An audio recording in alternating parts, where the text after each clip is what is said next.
ही माझी ओळख सांगायची वेळ आली, कारण मला खाली बसवलं आणि मी भिडेचा कार्यकर्ता आहे का मला विचारलं गेलं। माफ करा, मी महाराज मानणार नाही।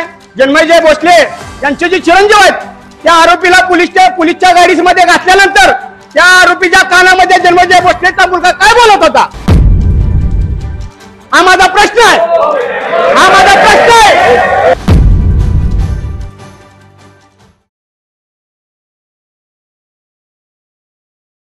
शासकीय विश्रामगृहात मराठा संघटनांची बैठक आयोजित करण्यात आली होती। अक्कलकोटचे जन्मेजयराजे विजयसिंहराजे भोसले, वटवृक्ष देवस्थानचे अध्यक्ष महेश इंगळे, माजी उपमहापौर दिलीप कोल्हे, माऊली पवार, राजन जाधव, श्याम कदम यांची प्रमुख उपस्थिती होती। अनेक वक्त्यांनी गायकवाड यांच्यावरील हल्ल्याचा निषेध व्यक्त केला। हल्लेखोरांवर कठोर कारवाईची मागणी करत आंदोलने, मोर्चा काढण्याचा इशाराही दिला। मात्र पंढरपूर येथील ॲडव्होकेट फावडे यांच्या भडक वक्तव्यामुळे बैठकीस गालबोट लागले। पंढरपूरचे ॲडव्होकेट रोहित फावडे भाषणात म्हणाले, मी प्रवीण गायकवाड यांचा कार्यकर्ता आहे, मला ओळख सांगावी लागते, कारण काही लोक मी भिडेचा कार्यकर्ता असल्याचे सांगून बोलू देत नव्हते। हल्ल्याचे जे व्हिडिओ व्हायरल झाले आहेत त्यामध्ये असे दिसते, माफ करा मी महाराज म्हणणार नाही असं म्हणत जन्मेजयराजे भोसले यांचे चिरंजीव अमोलराजे हे आरोपीच्या कानात काय बोलत होते हा माझा प्रश्न आहे। फावडे यांनी अक्कलकोट राजांच्या भूमिकेवर संशय व्यक्त करताच एकच गोंधळ उडाला। यावेळी बोलताना ॲडव्होकेट रोहित फावडे नक्की काय म्हणाले ते पहा। मी प्रथमतः आता मला कुणीतरी सांगितलं की मी अचानक उठल्यामुळं तुम्ही कुठल्या आहात विचारलं, तुम्ही भिडेचे समर्थक आहात का विचारलं, आणि जर तसं काय असेल तर चोप दिला जाय असं सांगितलं। त्यामुळे मला पहिली माझी ओळख सांगतो, मी ॲडव्होकेट रोहित फावडे, मी पंढरपूर जिल्हा कोर्टात प्रॅक्टिशनर आहे। अमरजित पाटलांच्या मार्गदर्शनाखाली 2014-15चा पंढरपुरातला मी माझ्या सहकाऱ्यांचा केडर घेतलेला आहे, त्या केडर बेस कार्यकर्ता आहे। आणि रात्री 2 वाजता जोपर्यंत दादा रेस्ट हाऊसला जात नाहीत, गेस्ट हाऊसला त्यांच्या अकलूजला, तोपर्यंत सोबत असलेला कार्यकर्ता आहे। आणि मागच्या आषाढीला सकाळी 11 वाजता इंडिव्हिज्युअल एकटा प्रवीण दादांच्या घरी फरार केलेला आहे पुण्यात हडपसरला, ही माझी ओळख आहे। ह्याच्यानंतर ते सांगतो, ज्या वेळेस आपण 2 वर्षाखाली स्टेट बँकेच्या बाळीवेश मध्ये आंदोलन केलं, मराठा समाजाच्या एका बहिणीला प्रकरण नाकारलं म्हणून, त्या पहिल्या 5-6 आरोपीनंतर मी वर होतो, तिथं वरच्या केबिन मधनं मी पळून आलोय। माऊली भाऊ स्वतः आपण असाल, आपण ओळखत नसाल, दीपक दादा आहेत, ही माझी ओळख सांगायची वेळ आली, कारण मला खाली बसवलं आणि मी भिडेचा कार्यकर्ता आहे का मला विचारलं गेलं। माझं एवढं ज्या निमित्तानं आपल्याला विचारणं आहे, जे 100 व्हिडिओ फिरतायत त्या व्हिडिओमध्ये असं दिसतंय, माफ करा मी महाराज मानणार नाही। जन्मेजय भोसले यांचे जे चिरंजीव आहेत त्या आरोपीला पोलीसच्या गाडीमध्ये घातल्यानंतर त्या आरोपीच्या कानामध्ये जन्मेजय भोसलेचा मुलगा काय बोलत होता, हा माझा प्रश्न आहे, हा माझा प्रश्न आहे।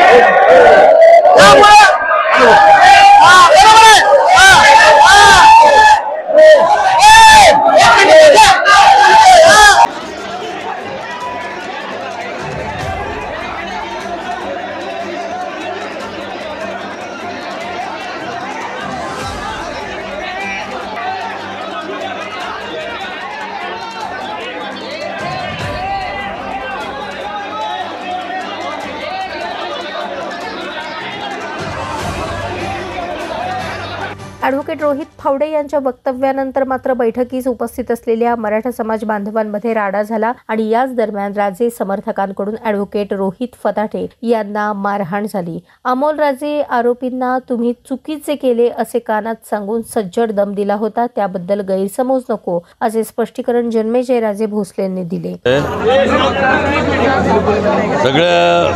आज सकल मराठा समाज क्रांती मोर्चा सेवा संघ यांनी बैठक आयोजित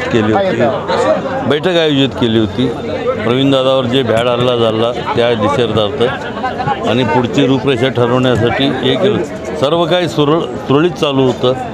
त्यावेळेला एक पंढरपूरच्या वकिलांनी त्याला माहिती नसल्यामुळं काय तर वेगळं बोलल्यामुळं थोडं गोंधळ उडाला। तुमचा कुठेतरी एकेरी उल्लेख केल्यामुळे कार्यकर्ते नाराज झाले का? आहे आता ते भावना दुखावणार, पण तसं काय आम्ही आणि आमच्या मुलांनी माझ्या अमोलराजेंनी त्या माणसाला चांगलं सज्जड दम दिलंय, तू हे केला बरोबर केलं नाही, ते कानात ते बोलत होते पण ते चुकीची माहिती घेऊन त्यांनी बोललं, त्यामुळे थोडं गोंधळ उडाला। तुम्हाला कोणीतरी टार्गेट करताय का? कारण गेल्या 2 दिवसात आता काय कल्पना नाही, चर्चा समोर येत आहेत। कल्पना जन्मेजयराजे भोसले त्यांच्या कुटुंबियावर सातत्याने प्रश्न उपस्थित करतायत काही लोक, कोण आहेत आणि काय असं हे करतात ते आता समोरच येत नाही, मी काय व्यक्त करू, मी ते समोर व्यक्ती दिसली तर मला बोलता येईल त्याबद्दल।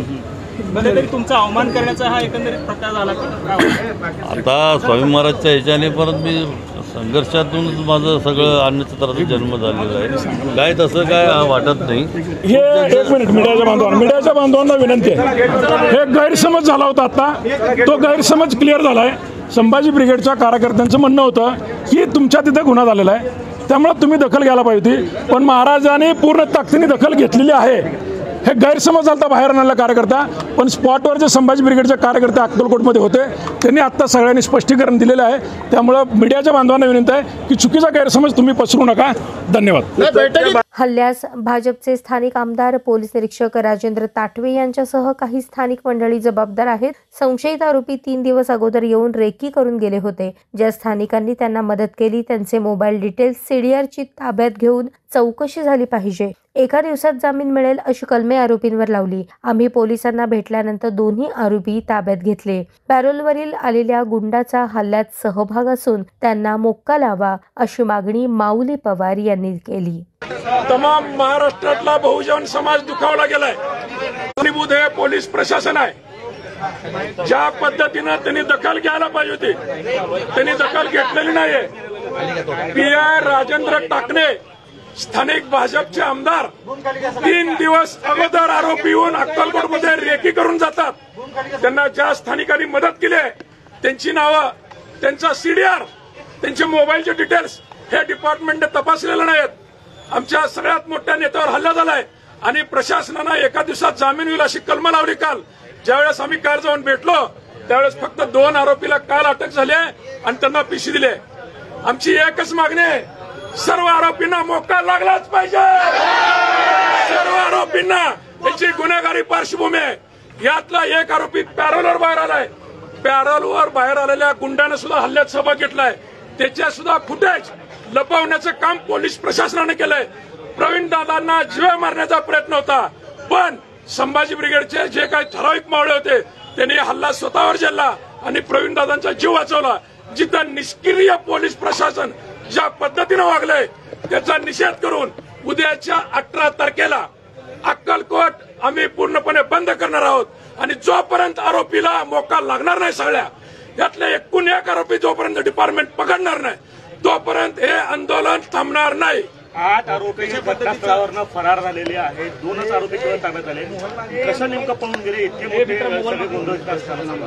पोलीस प्रशासनाचं कायद्याला संरक्षण करणं, संविधानानं पोलीस न वागल्यामुळं हे सगळं घडलेलं आहे. फक्त 2 आरोपी सापडलेत.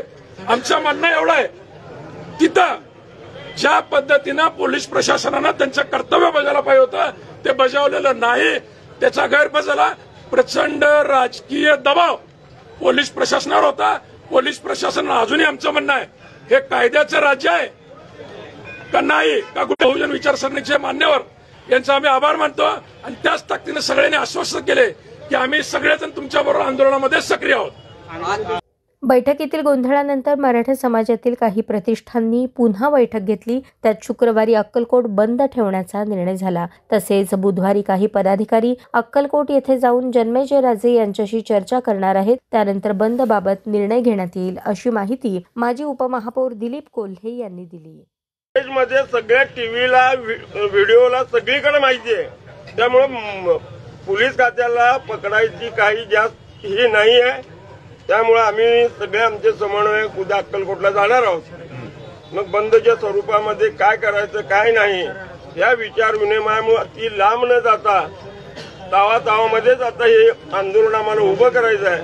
त्यासाठी उद्या अक्कलकोटला जाऊन जी नियोजन बैठक आहे आमची, बाबा उद्या बंद केलं त्यानंतर आपण काय करायचं, त्यानंतर काय करायचं अशी सगळी रूपरेषा आम्ही ठरवणार आहोत.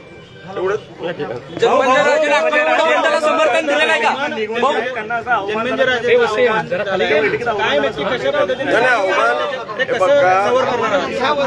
कव्हर करतो त्याच सगळ्या लोकांना आम्ही बोलवणार आहोत. काय समज गैरसमज झाले असेल पण प्रवीण दादावर एवढा मोठा हल्ला होतोय त्यामुळं सगळे लोक एकत्रित येतील, पूर्ण आपल्या जिल्ह्यातनं लोक एकत्रित येतील आणि मोठ्या प्रमाणात हा कार्यक्रम आम्ही पुढचा घेणार आहोत.